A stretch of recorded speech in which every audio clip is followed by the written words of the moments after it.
आइए question number 13 को solve करते हैं। Prove that opposite sides of a quadrilateral circumscribe a circle subtended supplementary angle eight the centre of the circle. तो question बहुत simple है, पहले इसका डायग्राम बनाते हैं और उसके बाद समझाते हैं आपको। तो मान लीजिए ये आपके पास एक सर्कल है, ठीक है, और ये क्वाड्रिलेटरल से क्या है, सर्कमस्क्राइब हो रहा है।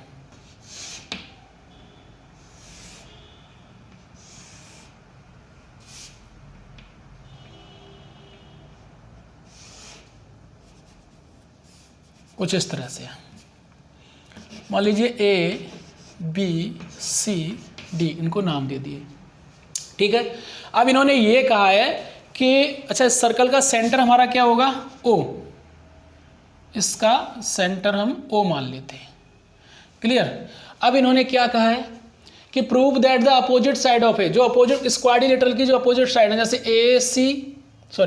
ए बी और सी डी साइड, ये सेंटर पर सप्लीमेंट्री सब जो एंगल सबटेंड करेंगी वो कितना करेंगी, सप्लीमेंट्री, मतलब सम ऑफ इट। एक्चुअली मैं डायग्राम बनाता हूँ, इसको मैं ज्वाइन कर देता हूँ, इस प्रकार इसे भी ज्वाइन करता हूँ। कहने का मतलब ये कि ये angle and this angle and this angle sum of 180 कितना होना चाहिए, सम ऑफ 180, या फिर इधर से प्रूव कर दो, ये इसके इक्वल कर दो। तो उन्होंने सिर्फ यही तो कहा अपोजिट साइड, तो मैंने ये साइड इसके अपोजिट है, ये इसकी है, तो या तो इन दोनों का सम 180 कर दो या इन दोनों कर दो, ठीक है। तो इसमें क्या करेंगे, थोड़ा सा कंस्ट्रक्शन कर लेते हैं। ज्वाइन, आपने क्या ज्वाइन किया सबसे पहले, तो O A O B O C and O D and. और अब क्या करोगे, जब ये सर्कमस्क्राइब कर रहा है तो यहाँ पे कोई पॉइंट होंगे पी क्यू आर एस, तो आप इनको भी ज्वाइन कर दो, and join and also join O P comma O Q comma O R comma O S. तो आप समझ गए होंगे, मैंने ये भी ज्वाइन कर दिया, ये भी कर दिया, ये भी कर दिया और ये भी कर दिया। बहुत ही सिंपल क्वेश्चन है। अब आप क्या करोगे, आप यहाँ इक्वेशन के इसके ना एंगलों के नाम दो, जैसे एंगल 1 2 3 4 5 6 7 8। अच्छा आप ये तो अच्छी तरह जानते हो कि एक कंप्लीट एंगल 360 का होता है ना, बट मतलब सम ऑफ ऑल एंगल अगर मैं बात करूँ 360 का हो जाएगा। बट मुझे क्या करना पड़ेगा, मैं किसी प्रकार एंगलों को प्रूव कर लूँ, इक्वल प्रूव करूँ। तो देखो मैं अगर इस ट्रायंगल की बात करता हूँ, ये ट्रायंगल और ये, मतलब ट्रायंगल ये और ये, मतलब this triangle and this triangle congruent prove करूंगा। Also prove angle 1 equal angle 8 by CPCT, है ना। आफ्टर देन ये एंड दिस इज ऑलवेज, मतलब सभी को मैं ऐसे ही प्रूव करेंगे, आप समझ लीजिए। तो सबसे पहले हम क्या करेंगे, नाउ इन ट्रायंगल कोई सा ले लो, तो मैं अभी क्या कर रहा हूं, चलो मैं यहीं से ले लेता हूं। ट्रायंगल क्या हो जाएगा, ये आपका सेंटर O है, ठीक है ना, इसको याद रखना, इस सेंटर पॉइंट को O बोला जाएगा। तो आप लिख दीजिए DSO एंड ट्रायंगल DRO।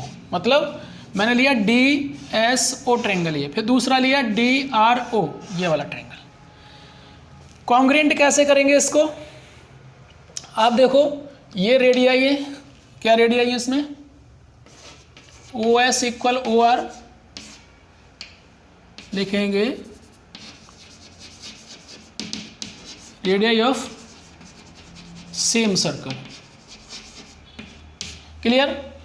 इसी प्रकार मैंने क्या देखा,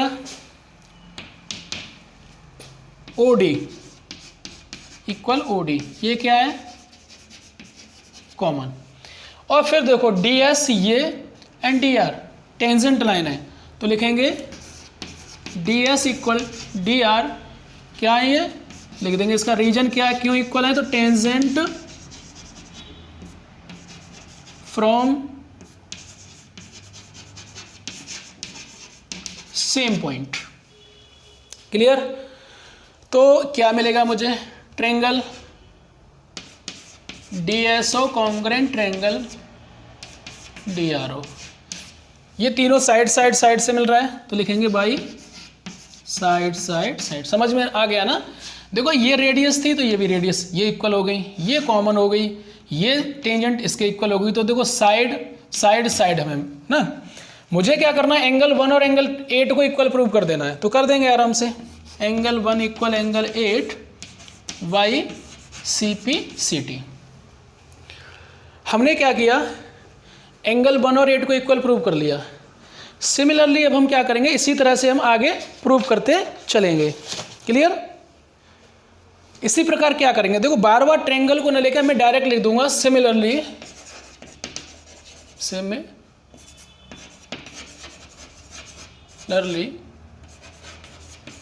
we can prove remaining triangle. जो भी ट्रायंगल हमारे हैं उनको कैसे लिखेंगे, मान लीजिए मैंने अभी इन दोनों को लिया, मैं अब इन दोनों को ले रहा हूं, लिख देता हूं ट्रायंगल। एक्चुअली हमें ये चाहिए, हमें एंगल चाहिए तो ट्रायंगल दिखा देते हैं। ट्रायंगल क्या होगा, देखो AOS कॉन्ग्रेंट प्रूव करेंगे किसके, AOP के। तो AOP किससे करेंगे, बाई साइड साइड से। इससे मुझे क्या मिलेगा, angle 7 equal angle 6 by CP CT। Equation number इसको फर्स्ट दे देते हैं और इसको सेकंड देते हैं। बात समझ गए ना? इसी प्रकार इसको लेंगे और इसी प्रकार इन दोनों को लेंगे। तो अभी मैं क्या कर रहा हूं, एंड ऐसे ही ट्रायंगल ले लो, इसको भी ट्रायंगल लिख देते हैं नाम, जिससे आपको याद रहेगा। मैंने इस सिमिलरली क्या प्रूव किया, देखो ये प्रूव किया इसी तरीके से, मैंने फिर सिमिलरली लिख देते हैं। बार बार सिमिलरली ना लिखो तो कोई दिक्कत नहीं है। सिमिलरली ट्रायंगल, अब देखो कौन सा लूंगा मैं, 5 और 6 एंगल आ रहे हैं तो ये वाला एंड दिस एंगल। तो POB कॉन्ग्रेंट करूंगा मैं QOB या BOQ। तो BOQ, इससे एंगल 6 एंगल 5 मिलेंगे मुझे CP CT से, और ये इक्वेशन नंबर 3 हो जाएगा। क्लियर? इसी प्रकार मैं क्या करूंगा, इधर रफ कर देता हूं। Similarly we can prove triangle. देखो मैंने ये भी ले लिया तो मेरे पास क्या बचा, ये ये वाला COQ। तो COQ कैसे भी लिख दो, ट्रायंगल के नाम लिखने में कोई दिक्कत नहीं है, ट्रायंगल। अब दूसरा COQ या ROC कैसे भी लिख दो, तो मैं लिख रहा हूं COR। यह भी किससे हमने कॉन्ग्रेंट किया था, लिखना चाहो लिख दो साइड साइड से, नहीं तो हम बता ही रहे हैं कि वी कैन प्रूव बार बार कर ही रहे हैं। ठीक है ना? देखो सेम कंडीशन थी इसलिए कि मैंने इसको प्रूव करके दिखा दिया, वैसे ही ये करेंगे और आपको ऐसे ही मिलेंगे मार्क्स, ऐसा नहीं बार बार वही लिखते रहें। तो एंगल 2 एंड एंगल 3, मतलब एंगल 3 इक्वल एंगल 2, ये भी किससे है, CP CT से। Equation number 3rd and 4th हो गया ये। अब आपके पास equation 1st, 2nd, 3rd and 4th equation हुए। अब आप क्या करोगे, आपने प्रूव क्या किया, इसको प्रूव किया, देखो 1 8 को इक्वल प्रूव किया। क्लियर? 7 6 को आपस में इक्वल, 4 5 को और 2 3 को आपस में इक्वल प्रूव कर दिया। चलिए अब मैं ये सब रफ कर देता हूं। ये जो एंगल बनेगा इस तरह से, देखो ये एंगल, अगर मैं इस तरह कंप्लीट एंगल की बात करूं इस तरह से, ये एंगल एक्चुअली ये जो पॉइंट है और इसके पास जो कंप्लीट एंगल बनता है वो कितने डिग्री का बनता है, 360 डिग्री का। कितने का बनता है, तो कंप्लीट एंगल या sum of all angle of at centre, तो लिख देंगे, तो मैं लिख दे रहा हूं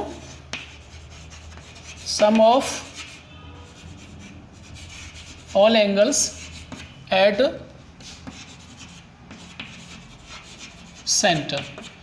तो 360 मतलब sum of all angles at the centre, centre पर जो सभी एंगलों का सम होगा वो 360 होगा। या आप इसको ऐसे समझ लीजिए कि कंप्लीट एंगल, मैं यहाँ लिख सकता था कंप्लीट एंगल इज 360। ठीक है। कंप्लीट एंगल का मतलब एक पूरा एंगल, सब में प्लस होंगे, तो इसको तो angle 1 plus angle 2 plus angle 3 plus angle 4 plus angle 5 plus angle 6 plus angle 7 plus angle 8 equal 360।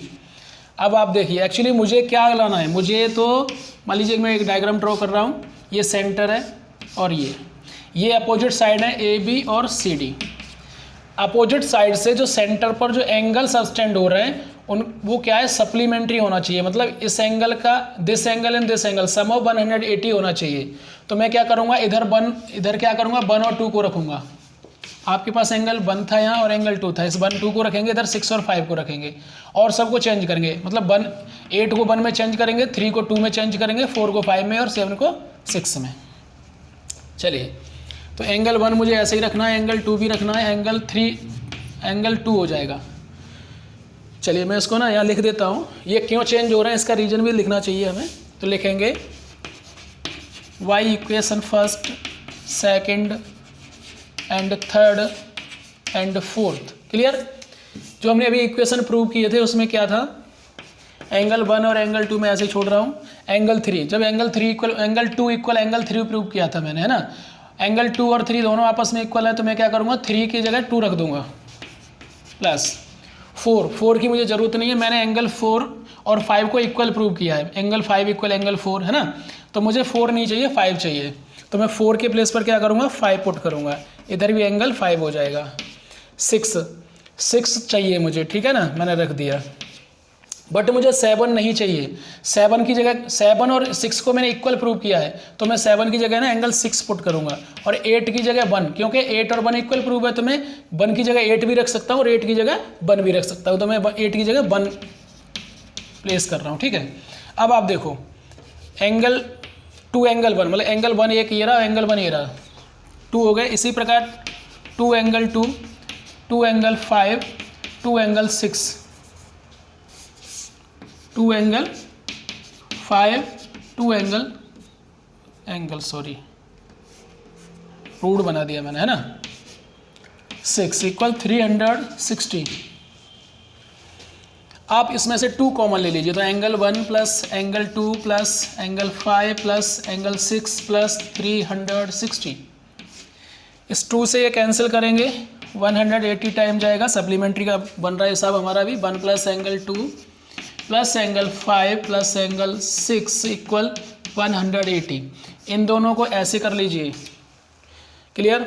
अब एंगल 1 और 2, एंगल 1 और 2 कहाँ पे था, तो एंगल COD, एंगल COD हो जाएगा प्लस, और ये 5 6 AOB, एंगल AOB इक्वल 180, और यही हमें प्रूव करना था।